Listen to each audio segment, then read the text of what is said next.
तो हेलो दोस्तों, नमस्कार। कैसे हैं आप सब? आई होप कि आप सब अच्छे होंगे और खूब बढ़िया से मन लगाकर पढ़ाई कर रहे होंगे। तो जैसा कि आप लोगों को पता है कि हम लोग पढ़ रहे हैं हिंदी के प्रश्न। तो हिंदी के प्रश्नों में है, हिंदी गद्य के आविर्भाव काल के कुछ ही वर्षों में। पहला प्रश्न है, ये पॉइंट है, इससे कोई मतलब नहीं है कि 1 2 3 करके है, तो इससे कोई मतलब नहीं है। पहला प्रश्न, हिंदी गद्य के आविर्भाव काल के कुछ ही वर्षों में हिंदी का विरोध आरंभ हुआ है। इसके हिंदी विरोधी कौन थे? तो इसके हिंदी विरोधी कौन थे? गारसादा तासी थे। कौन गारसादा तासी हैं? अगला प्रश्न है, हिंदी गद्य काल में हिंदी का समर्थन किसने किया था? हिंदी गद्य काल में किसने समर्थन किया था हिंदी का? फ्रेडरिक पिकार्ट ने किया है। किसने? फ्रेडरिक पिकार्ट ने किया है। अगला प्रश्न है, राजा शिव प्रसाद सितारे हिंद ने किस परंपरा का शुभारंभ किया है? तो राजा शिव प्रसाद सितारे हिंद ने किसका किया है?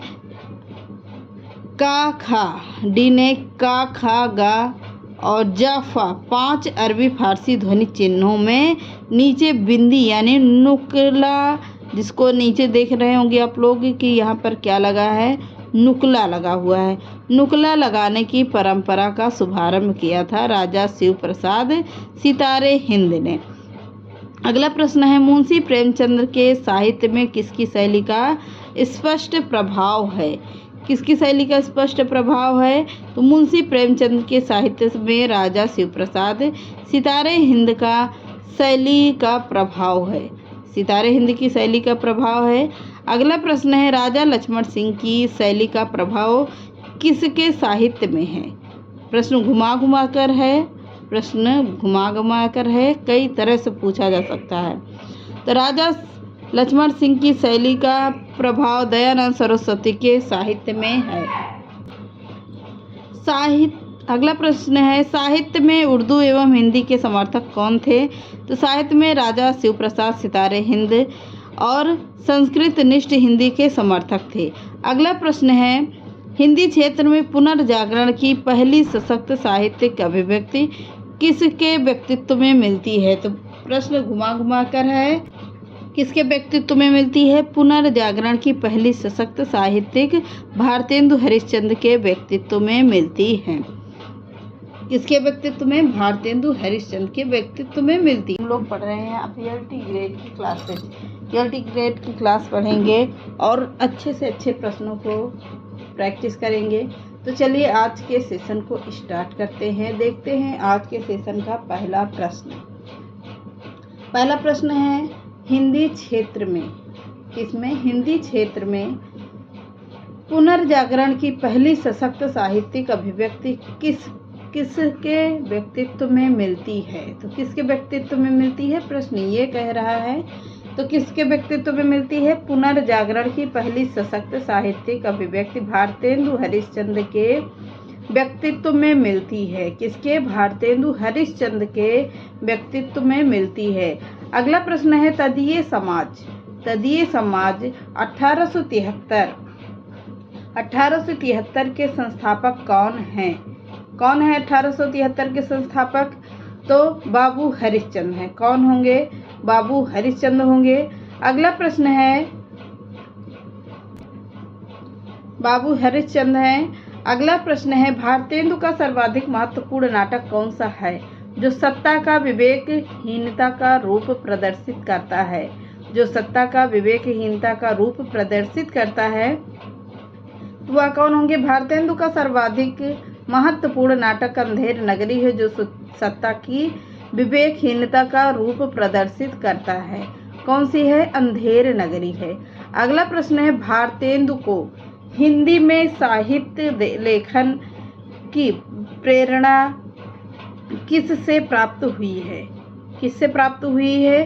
तो भारतेंदु को हिंदी साहित्य में लेखन की परंपरा बंगला साहित्य के नए रूप से तथा अपने पूर्ववर्ती साहित्यकारों से प्राप्त हुई है। अगला देखते हैं, भारतेंदु की राजभक्ति परक कविता। भारतेंदु की राजभक्ति परक कविता कौन सी है? तो भारतेंदु की राजपरक कविता है भारत शिक्षा। कौन सी है? भारत शिक्षा है। अगला प्रश्न है, भारतेंदु द्वारा रचित विशेष विस्मौसधम में किसका चित्रण किया गया है? तो किसका चित्रण किया गया है? विशेष विस्मौसधम में देसी रजवाड़ों के कुचक्रपूर्ण पतितावस्था का चित्रण किया गया है। किसमें? भारतेंदु के विशेष विस्मौसधम में। अगला प्रश्न है, भारतेंदु हरिश्चंद्र किसके संस्थापक थे? तो भारतेंदु हरिश्चंद्र किसके संस्थापक हैं? तो भारतेंदु हरिश्चंद्र कविता की है वर्धिनी, कविता वर्धिनी सभा काशी के संस्थापक थे। कौन? भारतेंदु हरिश्चंद्र। अगला प्रश्न है, भारतेंदु द्वारा रचित खड़ी बोली किस काव्य ग्रंथ में संग्रहित है? किस काव्य ग्रंथ में संग्रहित होगी? भारतेंदु द्वारा खड़ी बोली कविताएं फूलों के गुच्छा नामक काव्य ग्रंथ में संग्रहित है। अगला प्रश्न है, भारतेंदु ग्रंथावली किसका संग्रह है? तो भारतेंदु ग्रंथावली भारतेंदु की समस्या पूर्तियों का संग्रह है। किसका? समस्या पूर्तियों का संग्रह है। अगला है, भारतेंदु का सर्वप्रथम अनुदित रचना कौन सी है? तो भारतेंदु की सर्वप्रथम अनुदित रचना कौन सी है? भारतेंदु का सर्वप्रथम अनुदित रचना है विद्या सुंदर। क्या विद्या सुंदर है? 1868 ईस्वी नाटक है। क्या है? 1868 ईस्वी नाटक है। अगला, भारत दुर्दशा में भारतेंदु ने देसी राजाओं को क्या कहा है? तो भारत दुर्दशा में भारतेंदु ने देसी राजाओं को राजव यानी गधा कहा है। क्या कहा है? राजव का अर्थ होता है गधा का पर्यायवाची है राजव। अगला प्रश्न है, भारतेंदु द्वारा लिखा गया कौन से शीर्षक निबंध को हिंदी आलोचना की आधारशिला कहा गया है? किसको कहा गया है? तो भारतेंदु द्वारा लिखा गया नाटक है शीर्षक निबंध को हिंदी आलोचना का आधारशिला कहा गया है। किसकी? हिंदी आलोचना की। अगला प्रश्न है, जगन्नाथ दास रत्नाकर ने खड़ी बोली के समर्थकों को क्या कहा है? तो जगन्नाथ दास रत्नाकर ने खड़ी बोली के समर्थकों को हठी एवं मूर्ख कहा है। क्या कहा है? हठी एवं मूर्ख कहा।